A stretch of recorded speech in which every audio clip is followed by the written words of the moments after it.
பிடி சோற்றில் ஆயுள் முழுக்க பசி மறந்தோம். ஒற்றை கண்ணில் அடிபட்டால் 10 கண்ணிலும் பலி கண்டோம். பள்ளிக்கூடம் தந்ததில்லை பாசம் என்னும் நூல் ஒன்றை, வேதங்கள் 4 சொன்னதில்லை எங்கள் கதை போல் வேறொன்றை.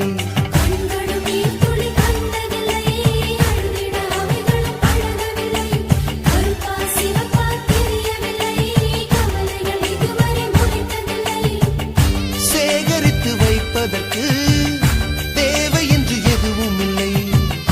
இறைவனுக்கும் எங்களுக்கும் இடைவெளிகள் இருந்ததில்லை. நிலவுகள் சேர்ந்து